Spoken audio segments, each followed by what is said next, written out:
Hello everybody, and welcome to the Ozan show.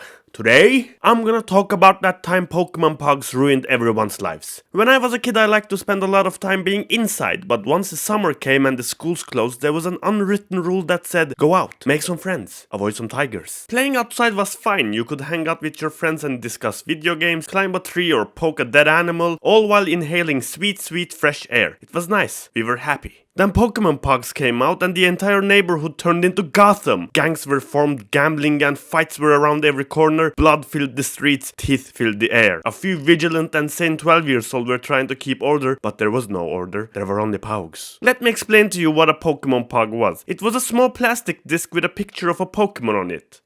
The end. You could get one if you bought a pack of chips from Lay's, Ruffles, Doritos or Cheetos. The small ones for 100 lira had 50% chance of having a Pog in it. The big ones for 250 lira had a 100% chance of having a Pog in it. No one could afford the big ones and we wanted as many Pogs as possible, so it didn't take long before there were a lot of superstition around those fucking bags. Some kids said every other bag had a Pog in it. Some, and I kid you not, were convinced the bags with Pogs in them were slightly colder to the touch. There were 10-year-old Pog whisperers that could pick out the best bags for you. Store owners would tell us to fuck off cause we spent way too much time arguing about what bag to pick. As our insanity skyrocketed, so did the profits of those chips companies, to the point where they could all get a golden coated yacht each. And God knows they needed it to be able to sail over the river of blood caused by Pogs. So how did you play with these Pogs? First you had to find an opponent, then you both agreed on how many Pogs you wanted to bet, then you stacked them shits on top of each other with the backside up, then whacked them with another Pog to try and flip them. Whichever ones you managed to flip, you got to keep. Yeah, kids spent all their money buying chips on the off chance that they got a Pog and then either lost them immediately or used them to basically snag off someone else's Pogs. Needless to say, people went insane. Very quickly alliances were formed where you would pool all your Pogs together with your best friends and start roaming around like an angry gang of lemurs, wandering off the places way out of bounds looking for opponents. It didn't matter if you knew someone or not. If you got eye contact, the battle was on. And God forbid there was a rumor that you were kinda good with Pogs, because then you would be just minding your own business and suddenly someone you've never seen would ambush you, yell your name, have a monologue about how they're gonna pick their teeth with your bones, and then the battle was on. And of course, with all this gambling and competition, kids start to beat the shit out of each other and get in situations similar to those Jason Statham gets in Guy Ritchie movies. Wandering off to some faraway neighborhood and getting challenged by Jabba the fucking Hutt, and then either winning Pogs but losing all your teeth, or losing Pogs and probably losing all your teeth anyway. Why and how the fuck did we have the balls to do this? I'm almost 30 now and I shiver just thinking of it. Then, as all neighborhoods do, our neighborhood had its very own real life flesh and blood villain. This 10-year-old motherfucker would roam the streets and scare the shit out of everybody. And I shit you not, he had henchmen. He fucking had henchmen that would punch people for him. And then they did this shit where they would show up and one of his henchmen would say something dumbass like, "Oi,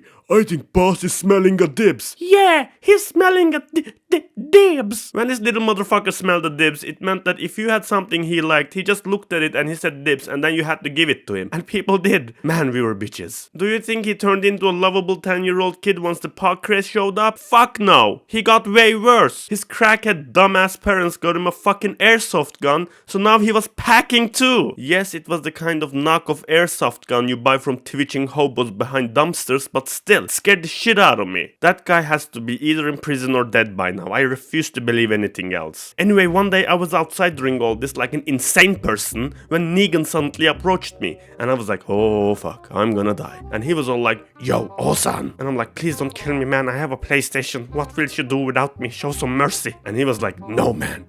Look, I'm gonna visit my grandma today, because he was 10 years old. I'm gonna visit my grandma today, so I can't be here and play Pogs. So I want you to take all 15 of my Pogs and play them for me. I'll be back tomorrow and we'll split the wins. Right then I heard the ghost of my future self going, what the fuck? That's the worst deal ever with possibly the worst person ever, you goddamn idiot. Do a 180 and leg it and don't look back before you reach Greece. But my dumbass present self that was about to become the ghost of pretty fucking soon was like, okay, you fucking idiot, you're gonna die. You haven't even tried the PS2 yet. So he fucked off and I was there with his 15 Pogs and I was like, Well shit, now what? I can't lose these. That would be very Jason Statham in a Guy Ritchie movie bad. But does he expect me to win? How the fuck did I end up here? I was on my way to buy milk! So as the dumbest 10-year-old ever to exist, I started playing his goddamn Pogs. And I don't know if it was the stress or luck or a guardian angel somewhere, but somehow I won. I won so much. I made it 15 Pogs into 30 Pogs, then 40 Pogs, and I was like, fuck yes, Negan is gonna leave me alone, and I'm gonna get some Pogs out of it too. This is the best day ever, I'm a god. Then of course I got careless or cocky and soon to be cockless, cause I started losing more and more, and as my last Pog got flipped over by someone's younger sibling or something, I knew. Now,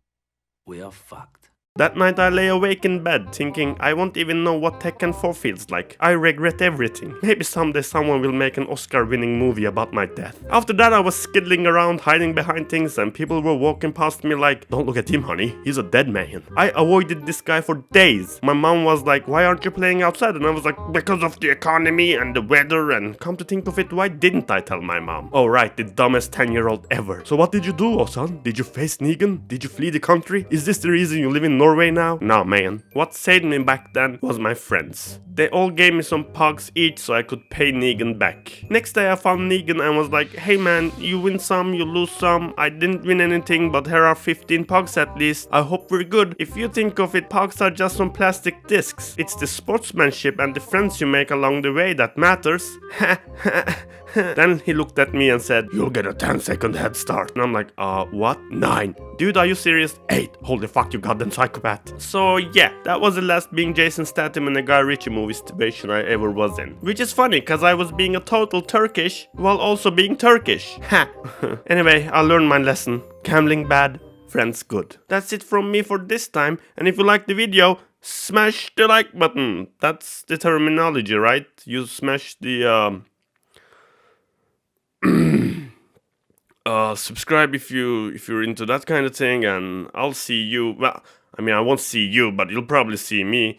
Or actually, I will kind of see you if you leave a comment, so do that. Bye.